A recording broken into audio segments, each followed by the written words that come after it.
Hi everybody, we are back for our genetic problem review. So I have on the screen here our genetic problems from the course outline, page 87 to start. And after we do the ones in that chapter, we'll be moving to page 96. So you want to have all of that out. And let me then go to the whiteboard. And we'll just run through these on the whiteboard. So first question, in sweet peas, the gene for red color in flowers, and they're giving us a key. So remember on monohybrid crosses, you always start with your key. Use a capital letter, and they're giving us our key here for the dominant and lowercase for the recessive. And the recessive condition is white. Okay, and it says if a homozygous red flower plant is crossed with a white. So I'm going to go ahead and do my 2x2 box. Homozygous red, homo meaning the same, so I know that's homozygous red, but it's crossed with a white. Well, in order for any plant to be white, it has to have two recessive alleles, right? Because that is a recessive condition.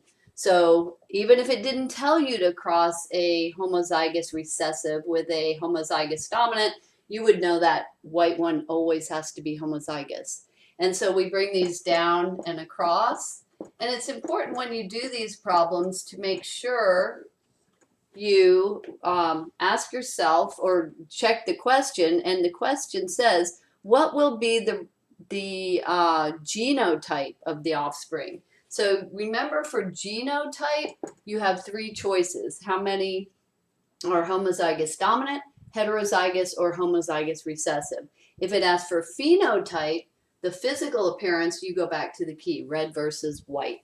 So what is the genotypic ratio here? Or it's asking for what are the genotypes of the offspring. And notice they're all the same.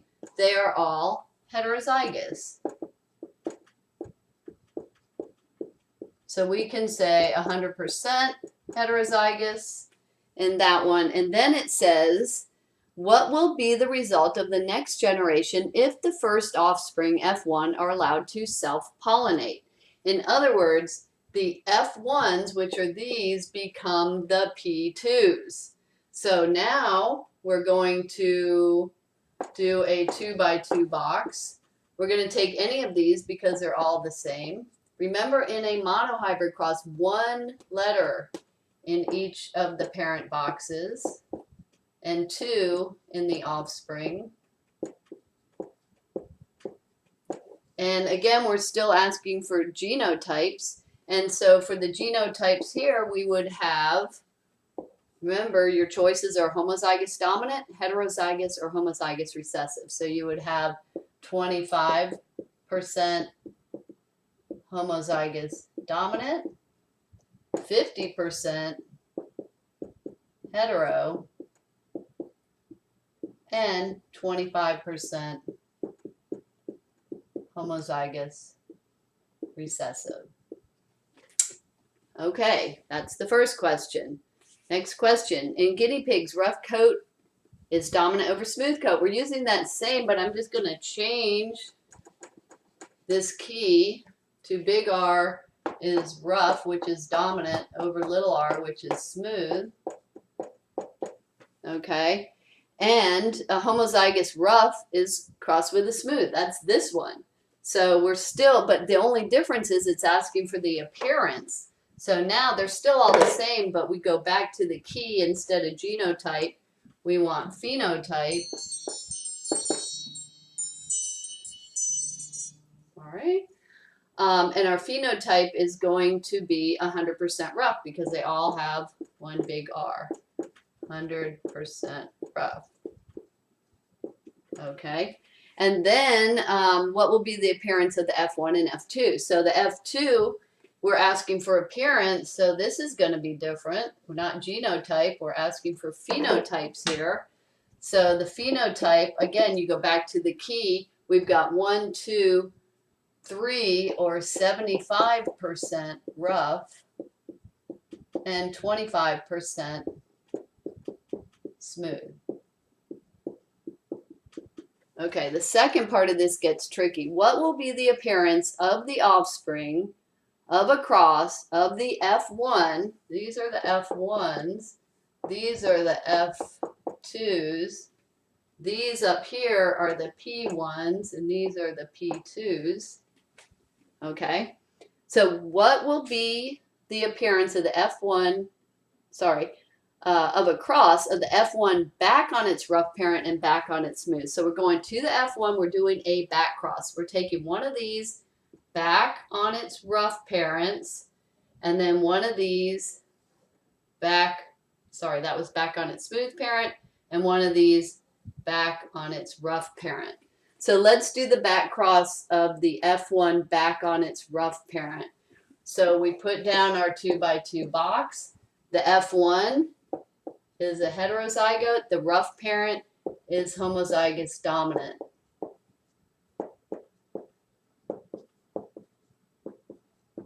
And there you have it. The back cross of the other one would be here. The rough parent, or the F1, just like we had up here, only now it's on the smooth parent. Remember, these are the parent boxes. So this would be the smooth.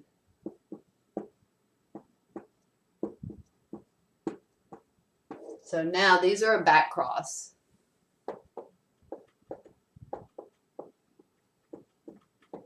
Okay. So yeah, are the parents mating with their children? Yeah, but hey, that's how they do it in some of these situations. So again, those genetic problems may show up, but that's what they do in these genetic situations. So the question is still asking for phenotypes. So here it would still be 100% rough, and here it would be 50-50 rough to smooth. Okay, that takes care of that. Hopefully you've got this all copied. Actually, if you don't copy this down, it doesn't matter, because your solutions are, the actual Punnett squares are on Canvas, and you can also see the solutions in your, scroll to the next one, or the next two here. Your solutions are over on page 89. Okay, question number 3. In sweet peas, tallness is dominant over dwarf. So I'm going to put my big T is tall, my little t is dwarf. And a tall pea plant is crossed with a dwarf one. The offspring produced are about half tall and half dwarf. Here's a situation where you're giving some information about the parents and some about the offspring. So set up your monohybrid 2x2 box, and you've got two sweet peas. You've got a tall pea plant. I don't know if it's homozygous or heterozygous, and it's crossed with a dwarf one. The dwarf one has to be homozygous for any recessive trait to show up. What are the so the offspring produced are about half tall and half dwarf. Well, for any tall to have even one dwarf, it would have to be heterozygous, right? And if I finish this out just to double check, and sure enough, we have half tall, half dwarf, 50-50.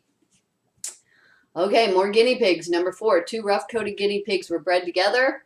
2 rough, same key. Big R is rough. Little r is smooth. 2x2 box. And I don't even have to do the Punnett square because I have 2 rough-coated guinea pigs. I don't know if they're homozygous or heterozygous, but if they have even one smooth, what do they have to be? Heterozygous. Each rough-coated guinea pig has to have a lowercase or recessive allele. And if I finish this out just to make sure, we can see, sure enough, we get a roughly 3-to-1 ratio, which is pretty close to a 14-to-4. If I did a chi-square test on that, I'm sure it would be acceptable as a 3-to-1 ratio. Okay, question 5. Now here they're talking about brown eyes being dominant over blue. Remember, eye color is polygenic, so we're just taking one gene that affects eye color, and that's the brown and blue. There are many other genes, but we'll just do a Punnett square for the brown and blue. So we're saying that big B is brown, that's dominant, over little b is blue, which is recessive. And a brown-eyed man marries a blue-eyed woman. So we know he's brown-eyed. We don't know if he's homozygous or heterozygous. The blue-eyed woman has to be homozygous recessive. And what are most likely genotypes of all? Oh, they have 8 children that are all brown-eyed. So in other words, all these kids have to have this. So probably this. And if I finish this out, it would look like this. Is it possible that dad's heterozygous? Well, the question says most likely. Since they had 8 kids and they're all brown-eyed, he's probably homozygous dominant. But could he be heterozygous and still have 8 brown-eyed kids? What's the chance? Well, he has a 50-50 chance if he's heterozygous, and that's possible. Can you flip a coin 8 times and always get heads? Maybe. It's unlikely. So that's why the question says most likely on that one. We can't be sure. Cannot be sure on that one. All right, on to number 6. This one deals with 3 generations, so it's kind of a pedigree chart. And it doesn't ask you to do it. You don't need to do a Punnett square because it's not asking anything about percentages, and that's what a Punnett square is about. So instead, it's asking about 3 generations of people. So I'm just going to put in some blanks. It says a blue-eyed man, both of whose parents are brown-eyed, marries a brown-eyed woman whose father was brown-eyed, mother was blue-eyed, and they have 1 child. So we've got a set of parents over here that have a kid, and a set of parents over here that had a kid. These 2 got married, and they had a kid. All right, so let's fill in what we know. A blue-eyed man, both of whose parents are brown-eyed. So he is blue-eyed. His parents are brown-eyed, but for 2 brown-eyed parents to have a blue-eyed kid, what do they have to be? Right? Heterozygous. He marries a brown-eyed woman. We don't know if she's homozygous or heterozygous, but her father was brown-eyed, mother's blue. Again, we don't know if he's homozygous or heterozygous, but they have a child who is blue-eyed, so their kid has to be this, which means mom has to have a recessive allele. Now, the only question is, what is dad? And we just did this Punnett square showing that he could be either one. If he's heterozygous, he has a 50-50 chance of having a brown-eyed kid. If he's homozygous, he has a 100% chance. But this one, since he only had 1 kid, we cannot be sure at all. So we would just have to put both on that one. All right, moving down to dihybrid crosses. This one's going to take up a little more space.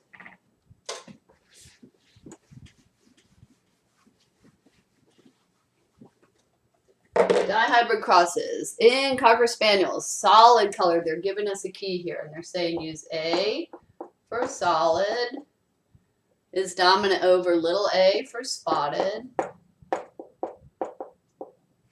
And then black is B coat.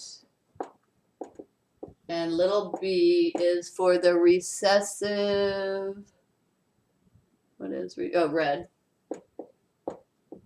Okay, so there's our key. And it asks to cross a dihybrid. A dihybrid is always going to be a heterozygous for A and heterozygous for B. So it's asking to do this cross. Here's your parents. It's asking a dihybrid crossed with homozygous recessive for both traits. All right, but remember, before you can do this cross, you always have to add the extra step of foiling because this is a dihybrid cross. So we separate the A's and B's and we're going to foil, where we put first A with first B, outside A with outside B, inside A with inside B, last A with last B. Likewise here, first A with first B, outside A with outside B, inside A with inside B, last A with last B, and cross out any repeats. No repeats here, but we have 1, 2, 3 repeats there, so that narrows me down to, this would need 4, and this we only have 1. So I need a 4 by 1 box. So I'm going to go 1, 2, 3, 4 by 1. So one parent goes over here. Remember, this is a dihybrid, so 2 go in each box, and the other parents go here.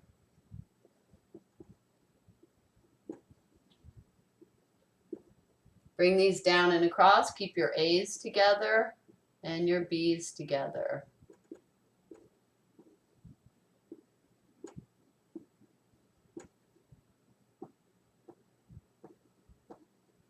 Okay, and again, we only ask for phenotypes from now on. Anything after monohybrid crosses, just phenotypes. And so this one, as long as there's a big A and a big B, this would be solid black. And here you have one big A making it solid, but the little letters make it red. Solid red. Here you have little A's making it spotted. Big B makes it black. And the last one, all lowercase, spotted red. Since you have 4 boxes, each box is worth 25%.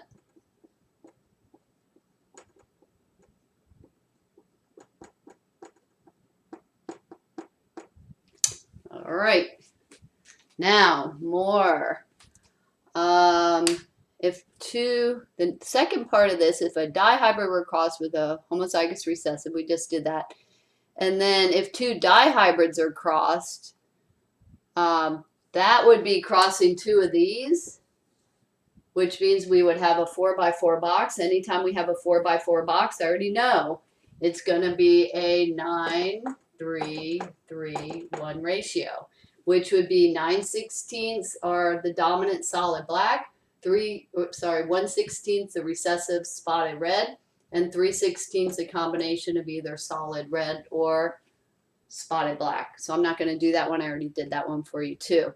Now the last one, what will be the appearance of this cross? So our next cross is going to be, here's our parents for this one, homozygous dominant and heterozygous plus, oh, I'm not going to be in the way of this camera. Maybe I better do this. I'm going to erase this so I get out of the way of the camera. We're going to use this same key, but now I'm using this cross. Homozygous dominant and heterozygous for B with heterozygous for A, homozygous dominant for B.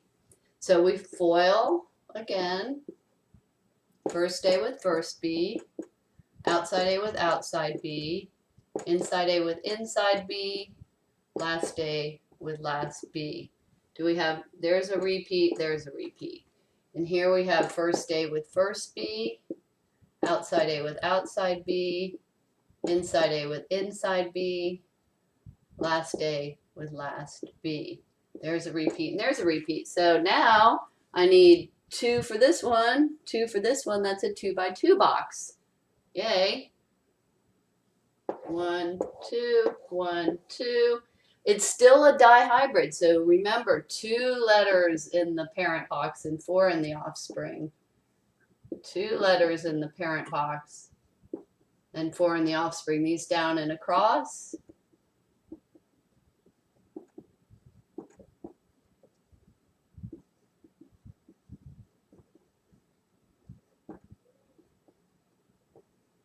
Okay, and everyone has a big A and big B, so they're going to be 100% solid black.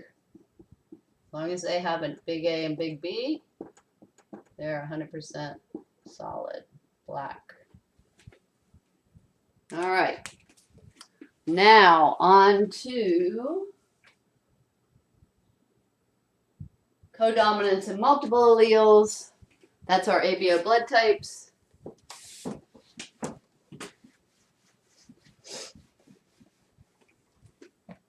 Okay, now these you just fill in what you know. Set up a Punnett square. So we have father group A. We don't know if he's homozygous or heterozygous. Mom's group B. We don't know if she's homozygous or heterozygous, but all four groups are shown up. So always if a recessive shows up, which means type O, they have to be heterozygous. So if I finish this out just to double check, sure enough, all four groups are represented. So the next one, father group AB, we know his genotype, A and a B. Mother's B, we don't know if she's homozygous or heterozygous, but they have A, B, and AB. Now I could try this with a B, or I could try this with an O. This is sort of trial and error. I'm just going to try it with an O and see what happens. So there's AB, there's a B, A, O. All right, so we have type AB, type B, and type A. Does that work? Father group A, groups A, B, and AB. Yeah, it works. Now, if I tried this with a B, if I wasn't sure, then I would only have the choice of having A, B, and B, so that would not work. So again, that one's a trial and error. Both parents are A. This one's easy. Two A's have an O. What do you know about the A's? They have to be heterozygous. And it's a 3-to-1 ratio there. So yeah, groups A and O are represented in the offspring. Okay, looking at these next ones, you're just really picking from the list. For polygenic inheritance in man, skin color is believed to be regulated by alleles A and B. Which is the lightest person? That would be the person with the most recessive alleles. That would be this one, B. The darkest person would have the most dominant alleles, A, and C would be somewhere in between. Now, in Labrador retrievers, different coat colors result from variations in the amount and distribution of melanin. So you have to remember, if I give you this key, B codes for coat color, E for melanin deposition, and D for melanin production, you have to remember what happens in the homozygous recessive condition like this. So this dog, if he's not producing any melanin at all, it's albino, and that cancels everything else out. This dog is producing melanin, it's also depositing it, and so the big B makes him black. This one's producing melanin but not depositing it, that makes him yellow. This one's producing it, depositing it, little b's make him chocolate. Okay, so that takes care of everything here. Now we're going to scroll down. Here's all your solutions again. And if you want to see the actual Punnett squares, go under Canvas handouts. And now we're going to go over to page 96 on your course outline.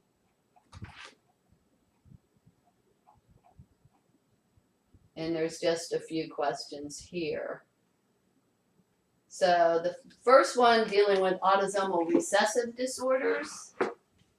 So you have to be careful with these and make sure you're reading, are we autosomal or X-linked? Because the keys are going to be different.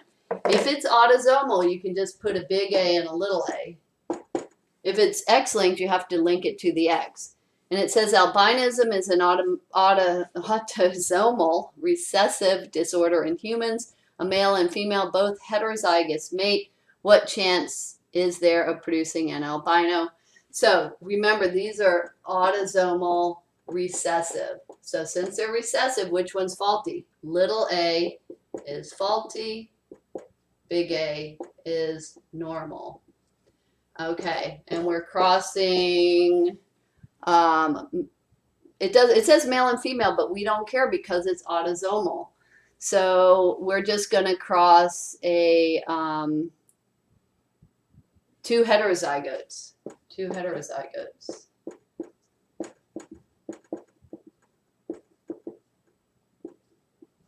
And then the question is, what chance is there of producing an albino? 25%. How about a normal carrier? 50%. How about a normal non-carrier? 25%. Now we're going to use the same thing, only change this to dominant, which changes this, reverses this. So now big A is faulty, Let's start over on that one.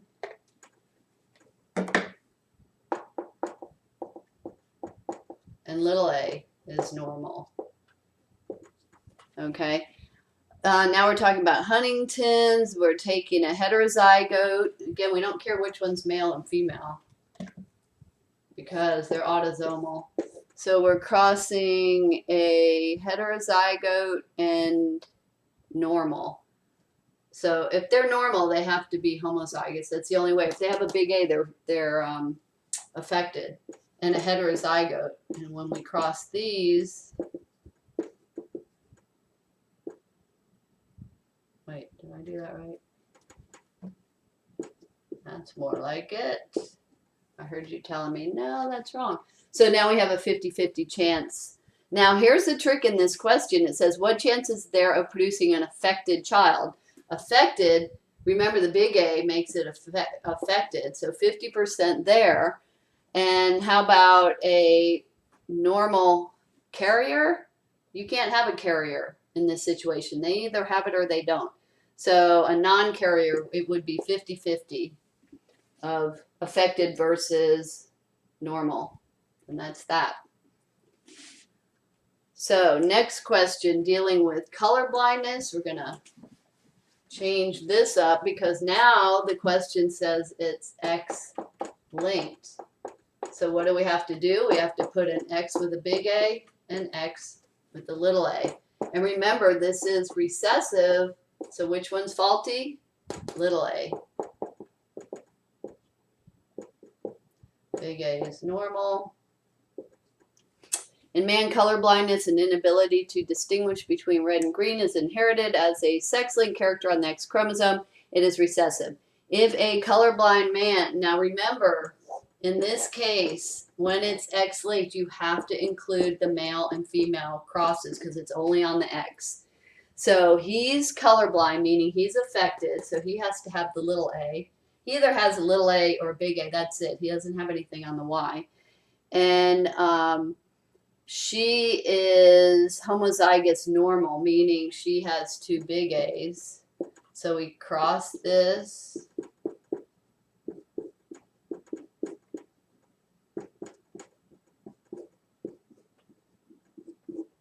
And the question is, what chance is there for the children to be colorblind? So remember, the faulty one is the little a, so that's a carrier female. They're not colorblind, so there's no chance. The boys are normal. They have the big A. So the next question, if a normal man marries a colorblind woman, so he's normal. I have to put my X's and Y's again. If he's normal, he has a big A. If she's colorblind, she has to have.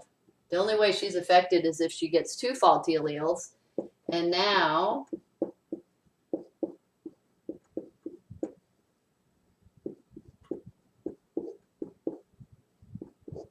where will color blindness be found in that family? In the boys, right? Why is it so commonly believed that women cannot be colorblind? Because to have this situation, she had to get a faulty allele from her dad, meaning her dad's affected, and her mom is a carrier. Very unusual to see that combination.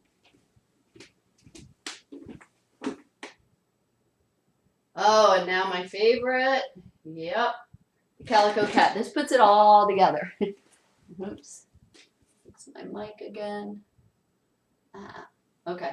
So in this one, remember coat color and calico cats. I can say that pretty well now. Coat color and calico cats is codominant and it's X-linked. So we're going to cross a black cat with a calico cat. So since it's X-linked, we're going to put our X's and Y's. And it says cross a black cat with a calico. Which one has to be the calico? Which one is going to have? So here's our key. X with B is going to be black. X with Y, we're calling it yellow. Sometimes they call it orange. Sometimes there's a bunch of different names for that color. I'm just going to call it yellow. And then X with 0 is white or none of the above. So which one, for the calico to be black and yellow, it has to have two X's. So the female is the calico. And with a black cat, that would be this one. The male can be black or orange or yellow. He can't be both. And when we cross this out,